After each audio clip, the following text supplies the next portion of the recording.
on the Hawkeye Sports Network from Learfield. This is the Fight for Iowa podcast, brought to you by Athletico Physical Therapy, proud partner of the Iowa Hawkeyes and the Big Ten Conference. Iowa's corn farmers of the Iowa Corn Growers Association and Iowa Corn Promotion Board. You may think Iowa grows corn, but the truth is corn grows Iowa. Shields, we're right there with you in Des Moines, Sioux City, Iowa City, and Cedar Falls. University of Iowa Healthcare. Changing medicine, changing lives. This is the Fight for Iowa podcast. Here's the voice of the Hawkeyes, Gary Dolphin.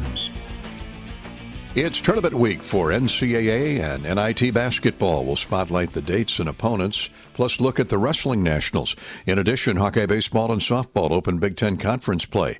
It's a busy, jam-packed Fight for Iowa podcast coming up, sponsored by Iowa Corn, Shields, Athletico, and the University of Iowa Healthcare. Fight for Iowa podcast after this. When it comes to your health, you need the full picture. That means the right diagnosis and the right treatment right from the start. I'm Aaron Bose, pediatric neurologist with University of Iowa Healthcare. Here, we're working together every day to advance medicine so you can get the best care. With more research, more clinical trials, and more treatment options than anywhere else in the state, the University of Iowa Healthcare is changing medicine and changing lives. Learn more at uihc.org. Something big is happening. Introducing Hy-Vee Perks. Now, Hy-Vee Fuel Saver is Hy-Vee Perks. Get the same great benefits like fuel savings. Plus, save even more on hundreds of products store-wide with Hy-Vee Perks prices like Tide. H Perks price, $9.97. And bananas. H Perks price, 39 cents a pound. Make the switch or sign up for Hy-Vee Perks and start saving today. It's free and easy. Some restrictions apply. To anyone passing through our state, fields and fields of corn might be what they see. But the people who call Iowa home know it's so much more. Corn is ethanol, a homegrown, renewable fuel. Corn is delicious pork, beef, poultry, and dairy. Corn is in 4,000 products we rely on every day. So yeah, our highway views are full of corn, and we're proud of it. Because corn grows Iowa. Show your support for Iowa corn farmers at iowacorn.org/fan of corn. Are aches, pains, or injuries keeping you on the sidelines?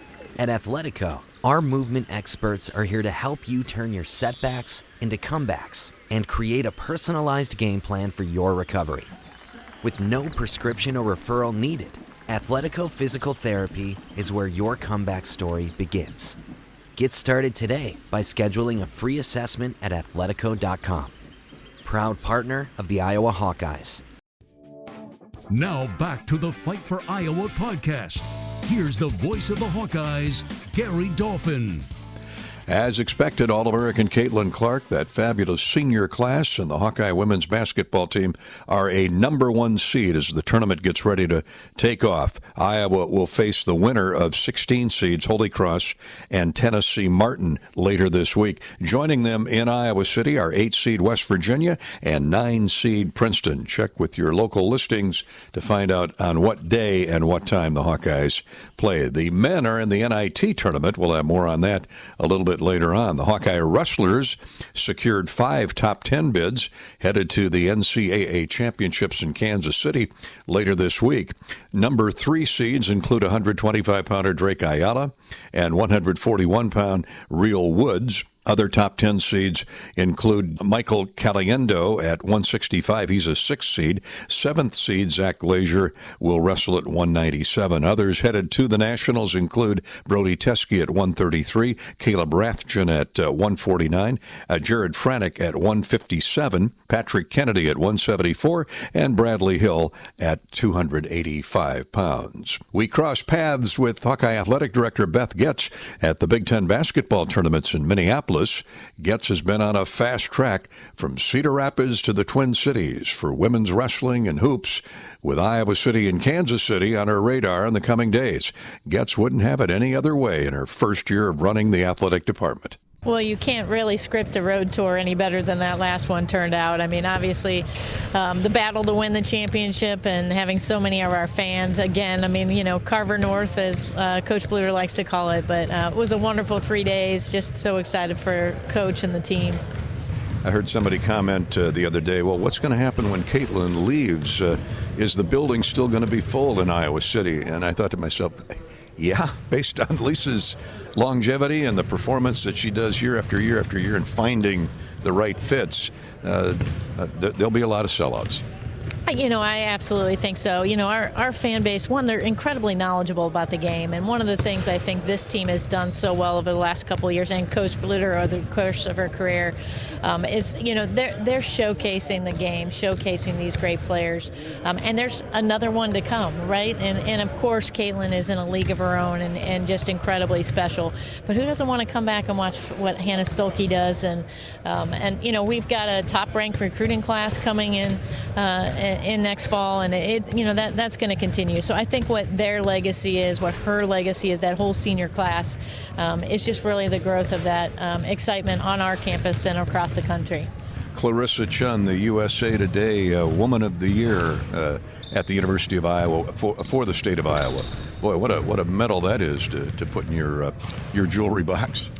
Oh, again, I mean, just, talk about hiring the right leader. And as they built that program, and Iowa's in the center of the country in terms of just, wrestling and the passion around that. But this wasn't an easy feat. I mean, she had to, build the program ground up, and for them to go in and that, that championship was much, much closer than I think the outside world thought. If you really know how you have to get in, get points, and they were wrestling against some incredibly mature and experienced wrestlers along the way, but just so excited for them, and so neat to see how just how meaningful it was, because they know they're one of the first, right? Certainly the first in Division I, and to start off like that and to bring that level of attention to the sport, again, is awesome. And we keep saying the same things about all of our women's programs right now. I mean, it's just been a lot of fun to see them do their thing, but also do it in a way that attracts this level of attention across the country. Indeed, gymnastics consistently ranked in the top 25. Great win for Sasha Schmidt and the tennis team at Nebraska the other day. We don't want to slight the men here. Let's talk about spring football practice starts within 10 days here. We've had a couple months to get to know new offensive coordinator Tim Lester. It sure looks like Kirk and you made the right hire there. Yeah, well, Coach made that choice, and certainly, I supported that decision, and I know Tim a little bit from my previous interactions at Ball State and in the MAC, but I think they're excited to have him, and working through a little bit of a new playbook, and thrilled to have the strong group and core group returning on defense, but excited about what that's going to be. So lots to come in football. We're looking forward to the fall. I think we all count down one football season to the next. But other men's sports, I don't want to miss men's track. National champion there, finished top 10 in the country in the indoor, and we had some women that performed really well too. But what Joey Woody continues to do there has been amazing as well. So, I mean, what a year for the Hawkeyes, right? It's just been unbelievable, and really proud of them. And they're, all of these teams, all these athletes are still performing incredibly well in the classroom, and you can't go out in our community without them talking about what great ambassadors they are for the university. So I know I'm proud, and all of us are proud to be associated with them. Iowa men's basketball placed 5 players on all Big Ten teams this past week. Peyton Sanford, who earlier this season became the 54th member of the university's 1,000-point club, was a third-team selection.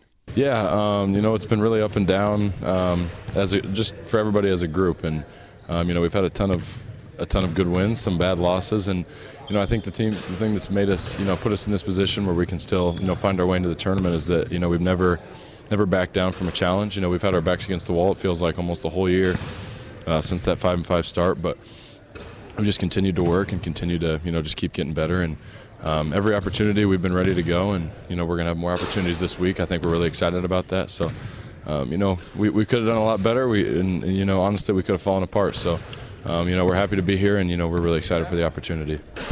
To me, all conference is all conference. Doesn't matter what number you are. There's only 5 spots on a team. Yeah. But in that vein, where do you feel you improved the most this year? In terms of my game, you said? I would say, honestly, mostly on the defensive end, I think I've gotten a ton better. There's still a couple lapses, here and there, but for the most part, I've been sliding my feet a lot better. I've been doing what it takes to, stay in front of my guy and be physical, help out my teammates. And I'd say that's where I've made the biggest stride. The other stride is, on the rebounding end, having to go get offensive rebounds, go crash defensive boards, box out the big guys. And that just comes with the physicality, that I was talking about on defense. So, I'm really proud of myself in that area. And then, offensively, just continuing to be aggressive and improve on, all sorts of skills, whether that's my passing or getting to the mid-range, getting to the post, getting to the rim, hitting the threes. I kind of displayed that, I have a lot more than just a shooter. Indeed, he is. Sanford especially wants he and his teammates to be demons on the backboards today. Sanford and Owen Freeman lead Iowa, averaging 6.5 rebounds a game. Hawkeye star guard Tony Perkins is a second-team All-Big Ten selection. He enjoyed a breakout senior season. He's ranking top 20 in the Big Ten in points per game, assists, and steals. The Indianapolis native has scored in double figures 27 of Iowa's 31 games. Perkins is rightfully proud of his accomplishments. From being able to go from honorable mention last year and being in the second team this year really is a blessing, and I appreciate my teammates for having my back and allowing me to go out there every day and be a leader and, be a good teammate to them as well. Your stat line has been so solid and consistent all the way across this year. Where do you feel you improved the most? I'd just say getting everybody involved, moving around. Different teams play me different, so they might deny me the ball, so try to get it open without the ball. Set my guys up, and then once they get cooking, take advantage of their defense of how they're guarding my teammates are guarding me. Also get on the boards, playing defense. I'll just say all around. Perkins has 2 14-assist games this season. He's on a roll when he's distributing the basketball, but obviously he can score too. Grad transfer Ben Krikke led the Missouri Valley Conference in scoring a year ago, and his numbers have been equally sturdy this season as a Hawkeye, averaging 13.5 points and 5 rebounds a game. He's third on the club in steals, which really solidifies his overall play. Yeah, no, it's nice to be recognized, and obviously it was a little bit of a rocky stretch down the last few games, but it's fine, and it's a great honor regardless, and hoping to make some noise now in this tournament. What do you feel you brought to the team this year in terms of your skill set? Just a level of versatility, I think, and giving the team ability to go a little bigger with, Owen at the 5, me at the 4, and, exploit some mismatches down low. If teams are switching and they have a smaller 4, it's a tough matchup, and just a level of experience, I think, that translated well and allowed guys to kind of pick my brain on different situations and different experiences that I've had. Ben Krikke is looking forward to seeing a fellow Canadian, his buddy Zach Edey, the Player of the Year in the Big Ten Conference. Hopefully he sees him on Sunday in the title game.